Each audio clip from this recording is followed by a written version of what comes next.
వాళ్ళకి ఒక్కొక్కరికి 25 లక్షల రూపాయలు ఎస్గ్రేషియో ప్రకటించారు ముఖ్యమంత్రి గారు. అది ఈరోజు బోర్డులో పెట్టి నిర్ణయం తీసుకోవటం జరిగింది. అదేవిధంగా తీవ్రంగా ఇద్దరు గాయపడ్డారు, తిమ్మక్క, ఈశ్వరమ్మ. వాళ్ళిద్దరికి కూడా 5 లక్షల రూపాయల లెక్కన ఇవ్వమని ఆదేశాలు వచ్చాయి. అది బోర్డులో పెట్టి నిర్ణయం తీసుకోవటం జరిగింది. ఇక మిగిలిన 31 మంది ఎవరైతే ఉన్నారో వాళ్ళకి 2 లక్షల రూపాయల లెక్కన ఇవ్వాలని నిర్ణయం తీసుకున్నారు. సో అది కూడా ఇప్పుడు బోర్డులో నిర్ణయం తీసుకోవటం జరిగింది. దీనికి అనుగుణంగా అదనంగా వాళ్ళ పిల్లలు ఎవరైతే ఉన్నారో చదువుకుంటున్నారో వాళ్ళకు కూడా టీటీడీ తరఫున చదువు చెప్పిస్తామని, ఫ్రీ ఎడ్యుకేషన్ ఇద్దామని కూడా చెప్పి మేము బోర్డులో నిర్ణయం తీసుకున్నాం. ఇకపోతే ఈ యొక్క అమౌంట్ అంతా కూడా చెక్కులన్నీ కూడా ఇప్పుడు రెడీ చేశారు. రేపటి నుంచి కానీ ఎల్లుండి నుంచి కానీ బోర్డు సభ్యులతో పాటు అక్కడ లోకల్గా ఉన్నటువంటి మంత్రులతో సహా వెళ్ళి వాళ్ళకి అందజేయటం జరుగుతుంది. సో ఇది చాలా దురదృష్టకరమైనటువంటి ఇన్సిడెంట్. దీని మీద ఎన్నో రకాలుగా ఈరోజు పేపర్లలో కానీ మీడియాలో కానీ వచ్చింది. కాకపోతే ఈ ఇన్సిడెంట్ జరగకుండా ఉండాల్సింది. ఎవరో ఒకళ్ళిద్దరు చిన్న పొరపాటు వల్ల ఇంత పెద్ద ఇన్సిడెంట్ జరిగింది. ముఖ్యమంత్రి గారు దీని మీద జ్యుడిషియల్ ఎంక్వైరీ చేశారు. ఆ జ్యుడిషియల్ ఎంక్వైరీ రిపోర్ట్ వచ్చిన తర్వాత ఎవరైతే బాధ్యులు ఉన్నారో వాళ్ళందరి మీద కూడా చర్యలు తీసుకుంటామని చెప్పేసి 1 గంట క్రితం ముఖ్యమంత్రి గారు నాకు ఫోన్ చేసి చెప్పడం జరిగింది. కాబట్టి ఇందులో ఎవరికి ఎలాంటి అనుమానాలు ఉండక్కర్లేదు. ఇది దురదృష్టకరమైనటువంటి సంఘటన. మరి ఇలాంటివి రిపీట్ కాకుండా తగిన చర్యలు తీసుకుందామని చెప్పి బోర్డులో నిర్ణయం తీసుకున్నాం. కాబట్టి ఈ సంఘటనని ఎవరు కూర్చోలేంది, వాళ్ళకి ఎంత చేసినా ఏం చేసినా ఇలాంటివి పునరావృతం కాకుండా చూడాలని చెప్పి మేము. సో ఎవరైతే చనిపోయారో వాళ్ళ కుటుంబంలో ఒకరికి ఈ కాంట్రాక్ట్ జాబ్ కూడా ఇవ్వాలని ముఖ్యమంత్రి తీసుకున్నారు నిర్ణయం. అది బోర్డులో కూడా పెట్టి బోర్డు కూడా నిర్ణయం తీసుకుంది. సో ఇవన్నీ కూడా చేయటం ఒక ఎత్తు, ఈ ఫర్దర్గా ఇలాంటివి జరగకుండా చూడటం మరో ఎత్తు. కాబట్టి దీన్ని బోర్డు కూడా తీవ్రంగా సంతాపం తెలియజేసింది. ఇదంతా ప్రజలందరూ కూడా ఇది గమనించాలని కోరుతున్నాం. ఎందుకంటే ఎవరో ఒకళ్ళిద్దరి యాక్సిడెంటల్గా చేసిన తప్పే తప్ప వాళ్ళు కూడా కావాలని చేశారా అనేది రిపోర్ట్లో వస్తుంది. దానికి అనుగుణంగానే మనం చర్యలు తీసుకోవటం జరుగుతుంది. ఎవరిని ఉపేక్షించే ప్రసక్తే లేదు. ఇది ఈరోజు తీసుకున్నటువంటి ఎమర్జెన్సీ మీటింగ్లో ఈ నిర్ణయాలు తీసుకోవటం జరిగింది.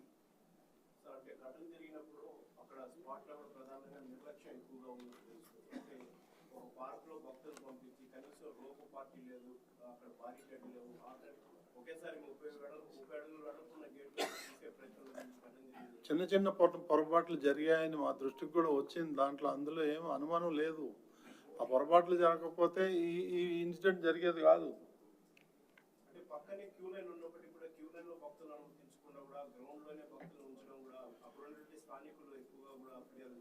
8 సెంట్రల్ 9 సెంట్రల్ పెట్టినా కానీ ఎలాంటి సంఘటన జరగలేదు.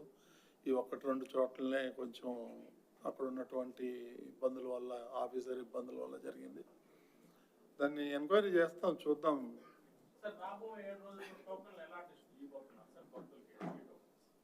సో ఏ రోజుకి ఆ రోజు ఇద్దాం అనేది తిరుపతిలోనే అక్కడనే కంటిన్యూ చేద్దాం ఈ సంవత్సరం వరకు. ఇప్పుడు అంత రష్ కూడా లేదు.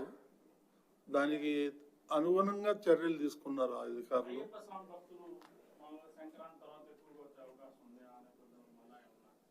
దాని గురించి మాట్లాడదామండి.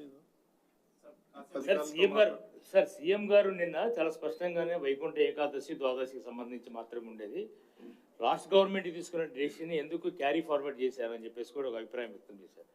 నెక్స్ట్ ఇయర్ నుంచి ఈ ఇయర్ నుంచి ఏమైనా ఇంప్లిమెంట్ చేసే అవకాశం ఉందా? ఈ ఇయర్ ఈ నుంచి 7 days కంటిన్యూ చేస్తారు. ఈ ఇయర్ నుంచి ఇంప్లిమెంట్ అనేది కష్టం, ఎందుకంటే ఆల్రెడీ అనౌన్స్ చేసేసారు, చాలా మంది ప్లాన్ చేసుకున్నారు. కాబట్టి ఈ ఇయర్ పాత పద్ధతే కంటిన్యూ చేసి ఇక రాబోయే సంవత్సరం ఎలా చేయాలి అనేది ఆగమశాస్త్ర పండితుల్ని కన్సల్ట్ చేసి మన కమిటీ వాళ్ళందరూ కూడా కూర్చొని ఎక్స్పర్ట్స్ అంతా పిలిచి మాట్లాడి డిసిషన్ తీసుకుందాం.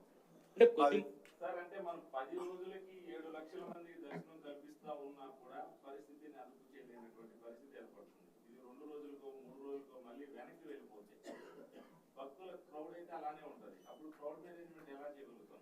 అంటే ఎలాంటి ముందస్తు ఏర్పాట్లు వెళ్ళగలుగుతాం? ఏర్పాట్లలో ఏమి లోపం లేదండి. ఒక 2 ఇన్సిడెంట్లు తప్ప ఈరోజు చాలా మంది ప్రశాంతంగా దాదాపు 40,000 మంది ఇప్పటికీ దర్శనం చేసుకోవడం జరిగింది. అట్లేం లేదు, అది అన్ని అదే విధంగా చూడాల్సిన అవసరం లేదు. సార్ అంటే భక్తులు సీఎం గారికి చెప్పినటువంటి ఫీడ్బ్యాక్ లో క్యూ లైన్ లో ఉన్నప్పటికీ మమ్మల్ని వచ్చిన సమయంలో క్యూ లైన్ లోకి అనుమతించలేదు, అక్కడ మాకు ఆహార పానీయాలు అందించలేదు, అక్కడ ఉన్నటువంటి సిబ్బంది ఎవరు కూడా పట్టించుకోలేదు అన్నది మెయిన్ గా ఇచ్చినటువంటి ఫీడ్బ్యాక్. సీఎం గారికి కావచ్చు, డిప్యూటీ సీఎం గారికి కావచ్చు. మనం నెపమంతా పోలీస్ యాక్ట్ పైకి అయితే ప్రస్తుతం నెట్టేస్తున్నాం, కానీ మనం ఎవరి మీద నెట్టట్లేదండి, అది ఎంక్వైరీలు తేలుతుందండి. ఇప్పుడు నేను కూడా ఎవరు పలాని XYZ మీద నెట్టట్లేదు. తప్పిదం జరిగింది, అది ఎట్లా జరిగింది, ఎలా జరిగింది అనేదే జ్యుడిషియల్ ఎంక్వైరీ. అదేం లేదండి, నేను మొన్న ప్రెస్ కాన్ఫరెన్స్ పెట్టి మొన్న 11 o'clock నేను క్లియర్గా చెప్పాను, తిరుమలకు పోయే వాళ్ళని ఎవరు ఆపరు, కానీ అక్కడ దర్శనం కావాలంటే మాత్రం టోకెన్ ఉండాలి అనేది చెప్పాను, నేను క్లియర్గా చెప్పాను. అది ముఖ్యమంత్రి గారు చూసుకుంటారండి, మనకి కమిటీకి ఏం సంబంధం. అది కమిటీ గవర్నమెంట్ ఆధ్వర్యంలో వస్తుంది. సార్ కొద్దిమంది చైర్మన్ గారు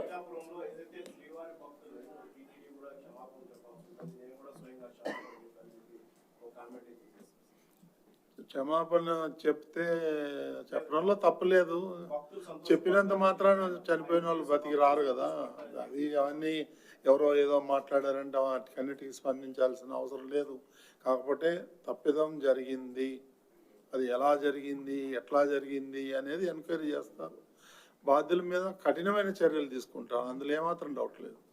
సార్ కొద్దిమంది బోర్డు మెంబర్లు టీటీడీ ఈఓలు కానీ లేదంటే అధికారులు కానీ రాసిన లేఖలు పరిగణలోకి తమకు తీసుకోలేదు, వైకుంఠ ఏకాదశి లాంటి పర్వదినాల్లో చేపట్టే కార్యక్రమాలకి బోర్డుని కన్సల్ట్ చేయలేదు అని చెప్పేసి, ఇది వాస్తవమా? ఏకపక్ష నిర్ణయాలే కారణం అది? ఏకపక్ష నిర్ణయం ఏమి కాదండి, బోర్డుకి నాకు చెప్పారు, నాకు కొంతవరకు పవర్ పాయింట్ ప్రజెంటేషన్ కూడా ఇచ్చారు. నేను వచ్చి ఎమర్జెన్సీ మీటింగ్ కూడా పెట్టాను 2 సార్లు, అదే మీకు ప్రెస్లో కూడా చెప్పాను గతంలో. కొంతమంది బోర్డు మెంబర్లు చాలా స్పష్టమైన ఆరోపణలు చేస్తున్నది, నేను ముఖ్యమంత్రి కూడా ఫిర్యాదు చేశారు, బోర్డు సభ్యులను పరిగణలోకి తీసుకోలేదు ఇలాంటి ఈవెంట్ జరిగినప్పుడు, శుభకార్యం జరిగినప్పుడు అనేది. అలా ఏం లేదండి, అందరికి చెప్తున్నాం మేము. డిప్యూటీ సీఎం గారు కూడా అధికారుల మధ్య సమన్వయం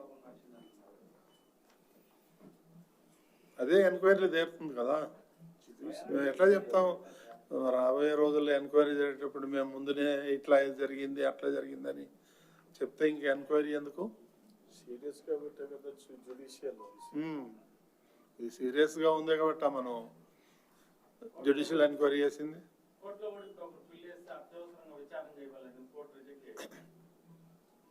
చూద్దామండి, దాన్ని చూద్దామండి. మేము కూడా ముఖ్యమంత్రి గారి దృష్టికి కూడా తీసుకెళ్తాం, తొందరగా ఎంక్వైరీ కంప్లీట్ చేయమని చెప్పి. ఓకేనండి. అంటే డిప్యూటీ సీఎం క్షమాపణ చెప్పాలని చెప్పారు కదా, మరి క్షమాపణ చెప్తున్నారు భక్తులకి బోర్డు తరఫున లేదంటే అధికారుల తరఫున?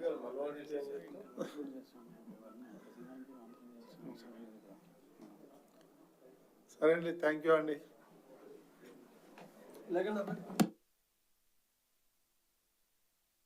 ముఖ్యమంత్రి ఆదేశించిన ప్రకారం ఈరోజు ఎమర్జెన్సీ బోర్డు మీటింగ్ పెట్టడం జరిగింది. మరి ఏదైతే నిన్న ప్రెస్లో అనౌన్స్ చేశారో దాన్ని లాంఛనంగా బోర్డులో పెట్టి వారు చెప్పినవన్నీ కూడా ఆమోదించడం జరిగింది. ఇది ఎలాబరేట్గా చెప్పాలంటే 6 మంది చనిపోయారు. బహుశా ఆ లిస్టు ఈరోజు ప్రెస్లో కూడా వచ్చింది, మీ అందరికి కూడా తెలుసు. ఇక ప్రత్యేకంగా చెప్పాలనుకుంటే 6 మంది లావణ్య విశాఖపట్నం, శాంతి విశాఖపట్నం, వడ్డేటి నాయుడు బాబు నర్సీపట్నం, రజని విశాఖపట్నం, నిర్మల కోయంబత్తూర్, మల్లిక సేలం. సో వీళ్ళందరికీ కూడా చనిపోయారు. వాళ్ళకి ఒక్కొక్కరికి 25 లక్షల రూపాయలు ఎక్స్గ్రేషియో ప్రకటించారు ముఖ్యమంత్రి గారు. అది ఈరోజు బోర్డులో పెట్టి నిర్ణయం తీసుకోవటం జరిగింది. అదేవిధంగా తీవ్రంగా 2 గాయపడ్డారు, తిమ్మక్క, ఈశ్వరమ్మ. వాళ్ళిద్దరికి కూడా 5 లక్షల రూపాయలు లెక్కన ఇవ్వమని ఆదేశాలు వచ్చాయి. అది బోర్డులో పెట్టి నిర్ణయం తీసుకోవటం జరిగింది. ఇక మిగిలిన 31 మంది ఎవరైతే ఉన్నారో వాళ్ళకి 2 లక్షల రూపాయల లెక్కన ఇవ్వాలని నిర్ణయం తీసుకున్నారు. సో అది కూడా ఇప్పుడు బోర్డులో నిర్ణయం తీసుకోవటం జరిగింది. దీనికి అనుగుణంగా అదనంగా వాళ్ళ పిల్లలు ఎవరైతే ఉన్నారో చదువుకుంటున్నారో వాళ్ళకు కూడా టీటీడీ తరఫున చదువు చెప్పిస్తామని, ఫ్రీ ఎడ్యుకేషన్ ఇద్దామని కూడా చెప్పి మేము బోర్డులో నిర్ణయం తీసుకున్నాం. ఇకపోతే ఈ యొక్క అమౌంట్ అంతా కూడా చెక్కులన్నీ కూడా ఇప్పుడు రెడీ చేశారు. రేపటి నుంచి కానీ ఎల్లుండి నుంచి కానీ బోర్డు సభ్యులతో పాటు అక్కడ లోకల్గా ఉన్నటువంటి మంత్రులతో సహా వెళ్ళి వాళ్ళకి అందజేయటం జరుగుతుంది. సో ఇది చాలా దురదృష్టకరమైనటువంటి ఇన్సిడెంట్. దీని మీద ఎన్నో రకాలుగా ఈరోజు పేపర్లలో కానీ మీడియాలో కానీ వచ్చింది. కాకపోతే ఈ ఇన్సిడెంట్ జరగకుండా ఉండాల్సింది. ఎవరో ఒకళ్ళిద్దరు చిన్న పొరపాటు వల్ల ఇంత పెద్ద ఇన్సిడెంట్ జరిగింది. ముఖ్యమంత్రి గారు దీని మీద జ్యుడిషియల్ ఎంక్వైరీ చేశారు. ఆ జ్యుడిషియల్ ఎంక్వైరీ రిపోర్ట్ వచ్చిన తర్వాత ఎవరైతే బాధ్యులు ఉన్నారో వాళ్ళందరి మీద కూడా చర్యలు తీసుకుంటామని చెప్పేసి 1 గంట క్రితం ముఖ్యమంత్రి గారు నాకు ఫోన్ చేసి చెప్పడం జరిగింది. కాబట్టి ఇందులో ఎవరికి ఎలాంటి అనుమానాలు ఉండక్కర్లేదు. ఇది దురదృష్టకరమైనటువంటి సంఘటన. మరి ఇలాంటివి రిపీట్ కాకుండా తగిన చర్యలు తీసుకుందామని చెప్పి బోర్డులో నిర్ణయం తీసుకున్నాం. కాబట్టి ఈ సంఘటనని ఎవరు కూర్చలేంది, వాళ్ళకి ఎంత చేసినా ఏం చేసినా ఇలాంటివి పునరావృతం కాకుండా చూడాలని చెప్పి మేము. సో ఎవరైతే చనిపోయారో వాళ్ళ కుటుంబంలో ఒకరికి ఈ కాంట్రాక్ట్ జాబ్ కూడా ఇవ్వాలని ముఖ్యమంత్రి తీసుకున్నారు నిర్ణయం. అది బోర్డులో కూడా పెట్టి బోర్డు కూడా నిర్ణయం తీసుకుంది. సో ఇవన్నీ కూడా చేయటం ఒక ఎత్తు, ఈ ఫర్దర్గా ఇలాంటివి జరగకుండా చూడటం మరో ఎత్తు. కాబట్టి దీన్ని బోర్డు కూడా తీవ్రంగా సంతాపం తెలియజేసింది. ఇదంతా ప్రజలందరూ కూడా ఇది గమనించాలని కోరుతున్నాం. ఎందుకంటే ఎవరో ఒకళ్ళిద్దరి యాక్సిడెంటల్గా చేసిన తప్పే తప్ప వాళ్ళు కూడా కావాలని చేశారా అనేది రిపోర్ట్లో వస్తుంది. దానికి అనుగుణంగానే మనం చర్యలు తీసుకోవటం జరుగుతుంది. ఎవరిని ఉపేక్షించే ప్రసక్తే లేదు. ఇది ఈరోజు తీసుకున్నటువంటి ఎమర్జెన్సీ మీటింగ్లో ఈ నిర్ణయాలు తీసుకోవటం జరిగింది. అంటే ఘటన జరిగినప్పుడు అక్కడ స్పాట్లో ప్రధానంగా నిర్లక్ష్యం ఎక్కువగా ఉంది. అంటే ఒక పార్క్లో భక్తులు పంపించి కనీసం రోపు పార్టీ లేదు, అక్కడ బారికేడ్ లేవు, ఒకేసారి 30 అడుగులు వెడల్పున్న గేట్లు తీసే ప్రయత్నం చిన్న చిన్న పొరపాట్లు జరిగాయని మా దృష్టికి కూడా వచ్చింది. దాంట్లో అందులో ఏం అనుమానం లేదు. ఆ పొరపాట్లు జరగకపోతే ఈ ఇన్సిడెంట్ జరిగేది కాదు. అంటే పక్కనే క్యూ లైన్ ఉన్నప్పటికీ కూడా క్యూ లైన్ లో భక్తులు అనుమతించకుండా కూడా గ్రౌండ్ లోనే భక్తులు ఉంచడం కూడా అక్కడ స్థానికులు ఎక్కువ నిర్లక్ష్యం ఎక్కువగా ఉంది. అంటే ఒక పార్క్ లో భక్తులు పంపించి కనీసం కూడా వచ్చింది దాంట్లో, అందులో ఏం అనుమానం లేదు. ఆ పొరపాట్లు జరగకపోతే ఈ ఇన్సిడెంట్ జరిగేది కాదు. అంటే పక్కనే క్యూ లైన్ ఉన్నప్పటికీ కూడా క్యూ లైన్ లో భక్తులు అనుమతించకుండా కూడా గ్రౌండ్ లోనే భక్తులు ఉంచడం కూడా అప్పుడు స్థానికులు ఎక్కువగా కూడా ఫిర్యాదు ఇస్తున్నారు. 8 సెంట్రల్ 9 సెంట్రల్ పెట్టినా కానీ ఎలాంటి సంఘటన జరగలేదు. ఈ 1-2 చోట్లనే కొంచెం అక్కడ ఉన్నటువంటి ఇబ్బందుల వల్ల, ఆఫీసర్ ఇబ్బందుల వల్ల జరిగింది. దాన్ని ఎంక్వైరీ చేస్తాం, చూద్దాం.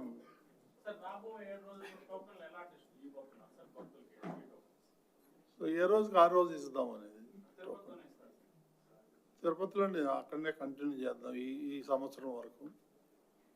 ఇప్పుడు అంత రష్ కూడా లేదు, దానికి అనుగుణంగా చర్యలు తీసుకున్నారు అధికారులు.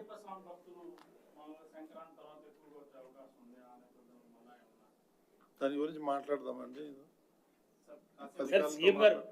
సీఎం గారు నిన్న చాలా స్పష్టంగానే వైకుంఠ ఏకాదశి ద్వాదశికి సంబంధించి మాత్రమే ఉండేది, రాష్ట్ర గవర్నమెంట్ తీసుకున్న డెసిషన్ ఎందుకు క్యారీ ఫార్వర్డ్ చేశారని చెప్పేసి కూడా ఒక అభిప్రాయం వ్యక్తం చేశారు.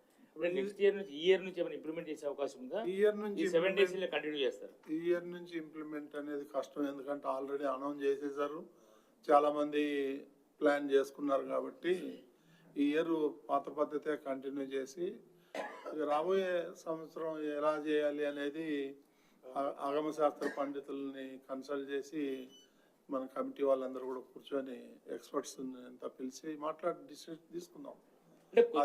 సార్ అంటే మనం 10 రోజులకి 7 లక్షల మంది దర్శనం కల్పిస్తా ఉన్నా కూడా పరిస్థితిని అదుపు చేయలేనటువంటి పరిస్థితి ఏర్పడుతుంది. ఇది 2 రోజులకో 3 రోజులకో మళ్ళీ వెనక్కి వెళ్ళిపోతే భక్తుల క్రౌడ్ అయితే అలానే ఉంటుంది. అప్పుడు క్రౌడ్ మేనేజ్మెంట్ ఎలా చేయగలుగుతాం? అంటే ఎలాంటి ముందస్తు ఏర్పాటుతో వెళ్ళగలుగుతాం? ఏర్పాట్లలో ఏమి లోపం లేదండి. ఒక 2 ఇన్సిడెంట్లు తప్ప ఈరోజు చాలామంది ప్రశాంతంగా దాదాపు 40,000 మంది ఇప్పటికీ దర్శనం చేసుకోవడం జరిగింది. అట్లేం లేదు, అది అన్నీ అదే విధంగా చూడాల్సిన అవసరం లేదు. సార్ అంటే భక్తులు సీఎం గారికి చెప్పినటువంటి ఫీడ్బ్యాక్ లో క్యూ లైన్ లో ఉన్నప్పటికీ మమ్మల్ని వచ్చిన సమయంలో క్యూ లైన్ లోకి అనుమతించలేదు, అక్కడ మాకు ఆహార పానీయాలు అందించలేదు, అక్కడ ఉన్నటువంటి సిబ్బంది ఎవరు కూడా పట్టించుకోలేదు అన్నది మెయిన్ గా ఇచ్చినటువంటి ఫీడ్బ్యాక్. సీఎం గారికి కావచ్చు, డిప్యూటీ సీఎం గారికి కావచ్చు. మనం నెపమంతా పోలీస్ యాక్ట్ పైకి అయితే ప్రస్తుతం నెట్టేస్తున్నాం, కానీ మనం ఎవరి మీద నెట్టట్లేదండి, అది ఎంక్వైరీలు తేలుతుందండి. ఇప్పుడు నేను కూడా ఎవరు ఫలాని XYZ మీద నెట్టట్లేదు. తప్పిదం జరిగింది, అది ఎట్లా జరిగింది, ఎలా జరిగింది అనేదే జ్యుడిషియల్ ఎంక్వైరీ. అదేం లేదండి, నేను మొన్న ప్రెస్ కాన్ఫరెన్స్ పెట్టి మొన్న 11 o'clock నేను క్లియర్గా చెప్పాను, తిరుమల పోయే వాళ్ళని ఎవరు ఆపరు, కానీ అక్కడ దర్శనం కావాలంటే మాత్రం టోకెన్ ఉండాలి అనేది చెప్పాను, నేను క్లియర్గా చెప్పాను ఆ రోజు. అది ముఖ్యమంత్రి గారు చూసుకుంటారండి, మనకి కమిటీకి ఏం సంబంధం. అది కమిటీ గవర్నమెంట్ ఆధ్వర్యంలో వస్తుంది. సార్ కొద్దిమంది చైర్మన్ గారు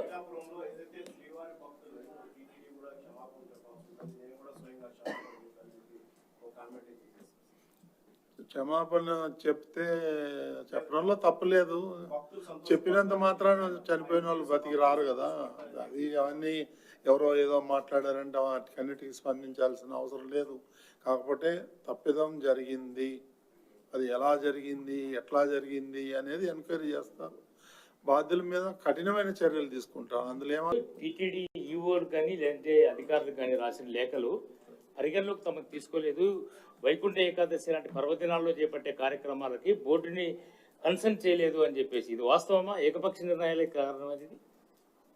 ఏకపక్ష నిర్ణయం కాదండి, బోర్డుకి నాకు చెప్పారు, నాకు కొంతవరకు పవర్ పాయింట్ ప్రజెంటేషన్ కూడా ఇచ్చారు. నేను వచ్చి ఎమర్జెన్సీ మీటింగ్ కూడా పెట్టాను 2 సార్లు. అదే మీకు ప్రెస్లో కూడా చెప్పాను గతంలో. కొంతమంది బోర్డు మెంబర్లు చాలా స్పష్టమైన ఆరోపణలు చేస్తున్నది, నేను ముఖ్యమంత్రి కూడా ఫిర్యాదు చేశారు, బోర్డు సభ్యులను పరిగణలోకి తీసుకోలేదు ఇలాంటి ఈవెంట్ జరిగినప్పుడు, శుభకార్యం జరిగినప్పుడు అనేది. అలా ఏం లేదండి, అందరికి చెప్తున్నాం మేము. డిప్యూటీ సీఎం గారు కూడా అధికారుల మధ్య సమన్వయం అదే ఎంక్వైరీలు తీరుతుంది కదా, మేము ఎట్లా చెప్తాం? రాబోయే రోజుల్లో ఎంక్వైరీ జరిగేటప్పుడు మేము ముందునే ఇట్లా జరిగింది అట్లా జరిగిందని చెప్తే ఇంక ఎంక్వైరీ ఎందుకు? సీరియస్ గా పెట్టే కదా జ్యుడిషియల్ ఇది సీరియస్ గా ఉంది కాబట్టి మనం జ్యుడిషియల్ ఎంక్వైరీ చేసింది. కోర్టులో కూడా ఇప్పుడు ఒక పిల్లి వేస్తే అత్యవసరంగా విచారణ చేయగలండి, కోర్టు రిజెక్ట్ చేయాలి. చూద్దామండి, దాన్ని చూద్దామండి. మేము కూడా ముఖ్యమంత్రి గారి దృష్టికి కూడా తీసుకెళ్తాం, తొందరగా ఎంక్వైరీ కంప్లీట్ చేయమని చెప్పి. ముఖ్యమంత్రి ఆదేశించిన ప్రకారం ఈరోజు ఎమర్జెన్సీ బోర్డు మీటింగ్ పెట్టడం జరిగింది. మరి ఏదైతే నిన్న ప్రెస్లో అనౌన్స్ చేశారో దాన్ని లాంఛనంగా బోర్డులో పెట్టి వారు చెప్పినవన్నీ కూడా ఆమోదించడం జరిగింది. ఇది ఎలాబరేట్గా చెప్పాలంటే 6 మంది చనిపోయారు. బహుశా ఆ లిస్టు ఈరోజు ప్రెస్లో కూడా వచ్చింది, మీ అందరికి కూడా తెలుసు. ఇక ప్రత్యేకంగా చెప్పాలనుకుంటే 6 మంది లావణ్య విశాఖపట్నం, శాంతి విశాఖపట్నం, వడ్డేటి నాయుడు బాబు నర్సీపట్నం, రజని విశాఖపట్నం, నిర్మల కోయంబత్తూర్, మల్లిక సేలం.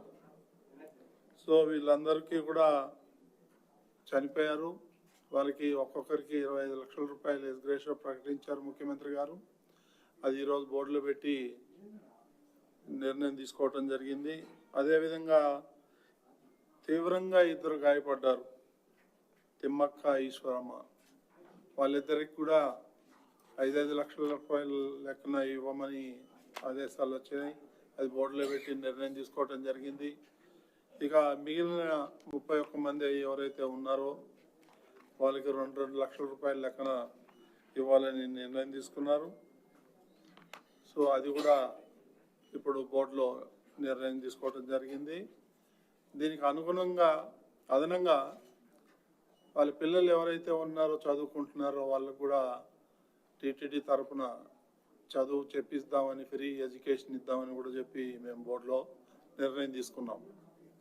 ఇకపోతే ఈ యొక్క అమౌంట్ అంతా కూడా చెక్కులన్నీ కూడా ఇప్పుడు రెడీ చేశారు. రేపటి నుంచి కానీ ఎల్లుండి నుంచి కానీ బోర్డు సభ్యులతో పాటు అక్కడ లోకల్గా ఉన్నటువంటి మంత్రులతో సహా వెళ్ళి వాళ్ళకి అందజేయటం జరుగుతుంది. సో ఇది చాలా దురదృష్టకరమైనటువంటి ఇన్సిడెంట్. దీని మీద ఎన్నో రకాలుగా ఈరోజు పేపర్లలో కానీ మీడియాలో కానీ వచ్చింది. కాకపోతే ఈ ఇన్సిడెంట్ జరగకుండా ఉండాల్సింది.